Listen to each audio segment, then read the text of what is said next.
escalating in Los Angeles after President Trump sent in the National Guard to help police respond to anti-ICE protesters. Some say they were rioters.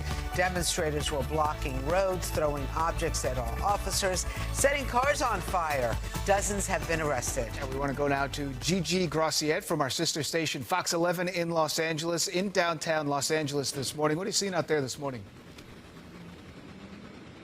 Well, Dan and Rosanna, it's been a very tense night into the morning hours. Just a couple of hours ago, LAPD was reporting they were taking rocks and bottles and lit fireworks. As you mentioned, dozens of people have been arrested. And while all is quiet right now, the damage is done. Take a look. If you're still live with me, this is the T-Mobile store here in downtown Los Angeles, the heart of Los Angeles, now all boarded up after being one of the many businesses here in downtown that was vandalized. In this case, the T-Mobile store was actually looted. There is very few buildings that are not tagged with words that we can't show on television, messages for ICE. This after those raids started on Saturday, and that's when protesters came out to confront ICE agents that were taking people in right outside of downtown Los Angeles in a city called Paramount.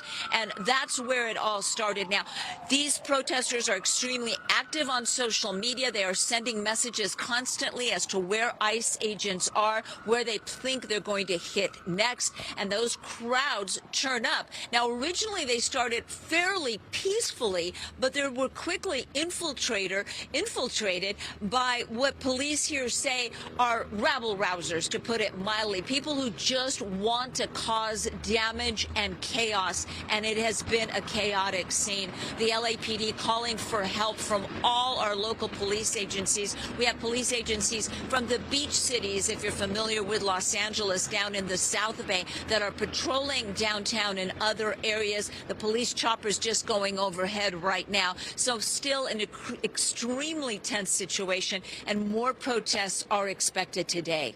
Dan and Rosanna? Gigi, thank you so much. I know it's still very early in the morning out there in California, just about 4:40 or so, but is there an expectation that there are going to be the protests again today? I know it's quiet there right now. Absolutely, and the LAPD and city and state officials are already planning for that, for more protests today. The protests went on here till about 2 o'clock in the morning, and it's quiet, as you mentioned, about 4:40 a.m. right here. But they expect things to heat up once again, especially starting this afternoon. Gigi, you mentioned that the store behind you was looted. Are there any other problems in the neighborhood with that kind of action going on, assaults? Absolutely. There are multiple stores. We're going to leave here and go to another store that was looted. Dozens of businesses have been damaged. This is just one of them. To tell you how bad it got, we're told, we have another reporter there, that even LAPD headquarters, which is right across the street from City Hall here in downtown Los Angeles, has been vandalized. So that tells you the amount of protesters, those sowing chaos, how many of them were actually out here, that LAPD couldn't even protect their own headquarters. It has been tense, it has been chaotic, and it has been extremely dangerous. All right, well, we wish you all the best. Gigi, thank you so much for that report this morning.